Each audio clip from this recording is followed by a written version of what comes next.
This video is available on BitSuite and Odyssey. Join me there for exclusive content. Greetings ladies and gentlemen, I am Retro Amateur and I welcome you to what is possibly my most ambitious video so far.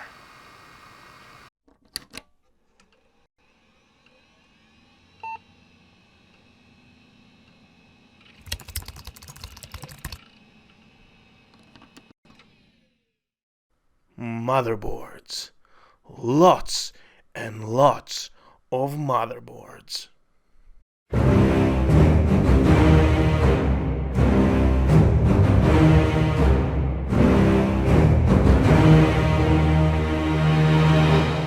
Ever since I started collecting PCs and their parts, I never really tested most of them. Due to lack of motivation, time constraints and real-life work, I put off testing most of them. So I decided to start with a few motherboards that come with SATA connections. These motherboards are going to be easier to work with for now. The older the motherboards get, the harder it will be to test them, so I will be doing so in another video. There are a few I won't be testing, however. They have domed and blown capacitors, so there is no much point to it. For power, we don't need anything fancy. This was the original PSU my previous PC came with, but I will promptly change it later in the video as it won't cover our needs. For a hard drive, I will be using this Western Digital 1TB hard drive. Luckily, it has Windows 7 already installed. Testing motherboards can be a slow process, so let's get down to business. We'll start with this, the Gigabyte GA N650 SLI, a decent motherboard for its time. Starting the assembly, I just put the processor on, followed by some thermal paste, and then I place the cooler, which doesn't fit actually, so I later changed it. I've installed a workable amount of DDR2 memory, a GPU, a basic one will do. I plug in the hard drive, the power supply, and of course a monitor. And we are ready to test.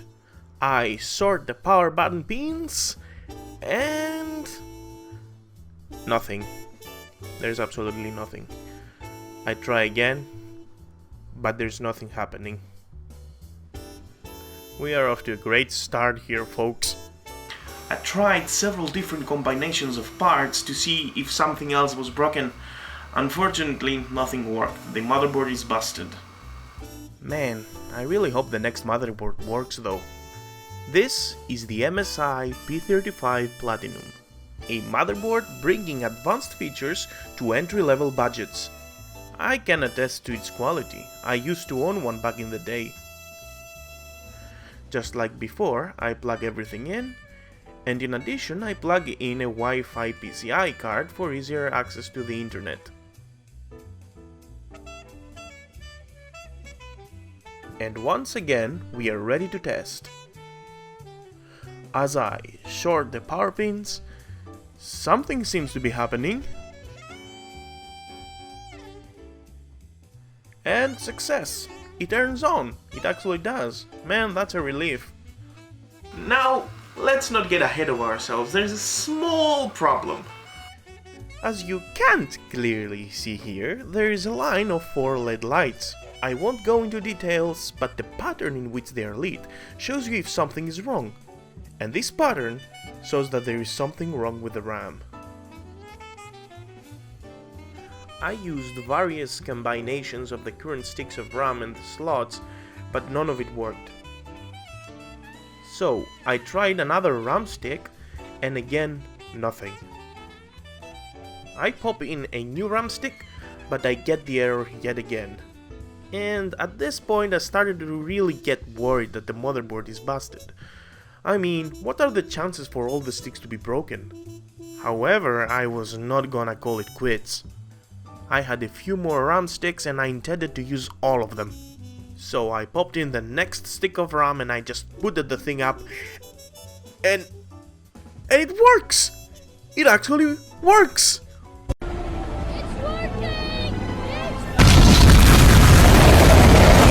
Oh man, what a relief. This was truly anxiety-inducing.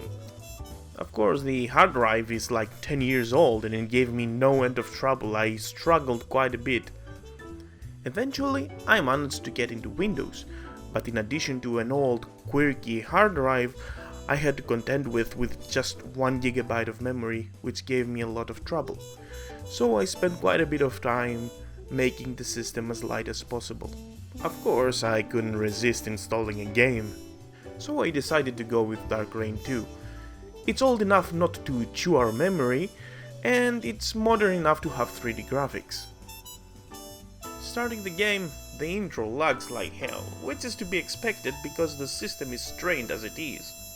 In-game things were better, but I wouldn't call it a smooth experience exactly, which is to be expected in such a mismatched system. Still, all the trouble comes from the low amount of RAM, the problematic hard drive, and a pretty old and mediocre graphics card. So the motherboard seems to be working quite well, and I'm damn glad it does. Anyway, I didn't want to just write off the RAM sticks that didn't work. It could be some compatibility issue with the motherboard after all, so I decided to test them with our next board. Speaking of which, this is an Intel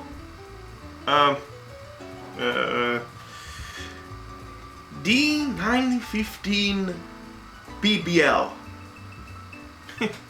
Motherboard names. Looking online, I found that this board only supports Pentium 4s and Celerons, and I wanted to challenge this in the future, but not now. Our test here is twofold. First, try to see if the motherboard works, and then try to see if the RAM works. So I will be installing the RAM that works first.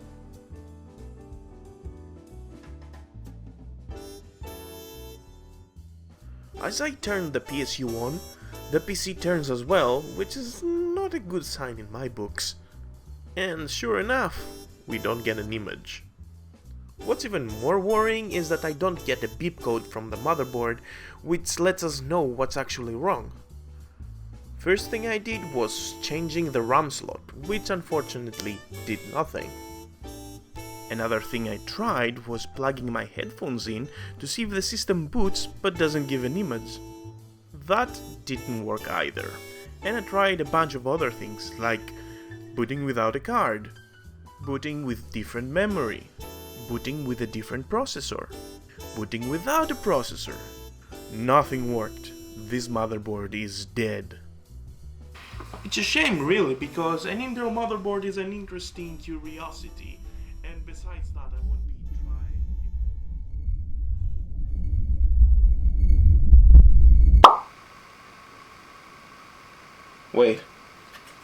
Wait, what just happened?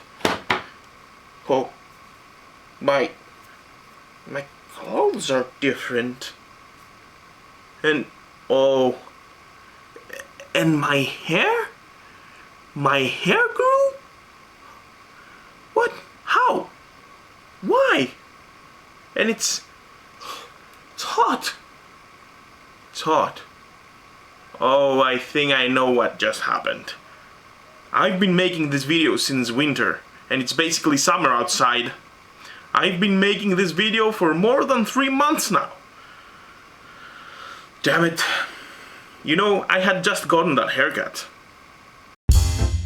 No matter. Let's move into the AMD side. Let's hope we have better luck there. Starting off with the MSI K9A2, of which I have 2, and I will be testing them both. I'll just be showing one. So here's one of the boards already plugged in, since we don't have to go through the motions again. It's kind of redundant. Without further ado, let's begin the test. And success! It boots up without any hits. Usage-wise, it feels much better than the P35. I had no problems using this machine. Even when playing Dark Reign, there doesn't appear to be as many freezes as with the P35, and I suspect it must have something to do with the fact that we have an Athlon 2 quad-core processor this time. Besides that, the second K9A2 didn't work, so off to recycling it goes. Having a working motherboard means that I get to test the RAM sticks that didn't work. And though the RAM sticks that didn't work were actually broken, some did, which means I have 3 times the amount I had before. And this is our next motherboard, the K9A2GM, a smaller version of the previous motherboard. This time we won't be needing our GPU. And that's because we have an onboard graphics chip this time. Beginning the test, this motherboard proved a bit finicky to boot.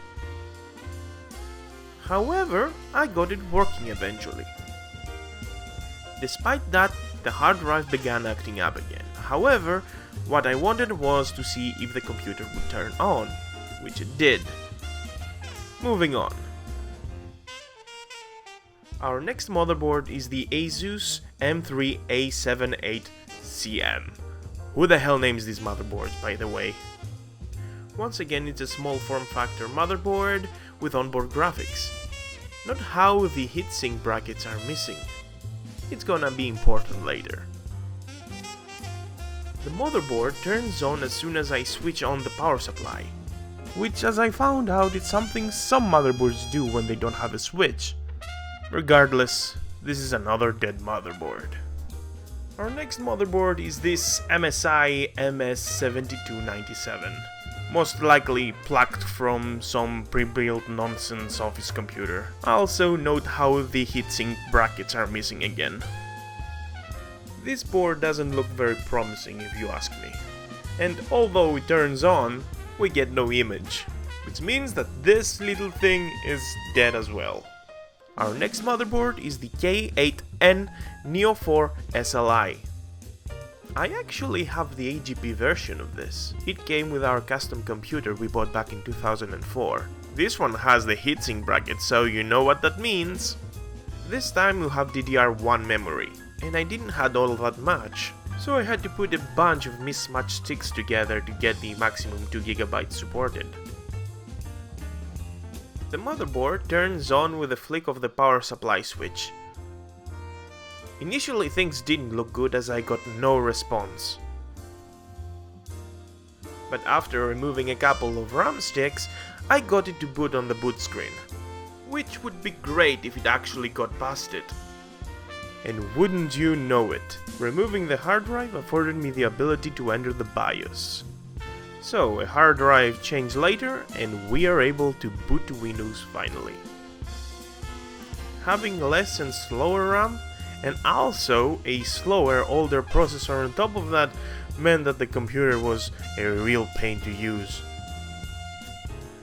I thought it was pointless to test this any farther. If I am to build a computer out of this, it will be an XP system.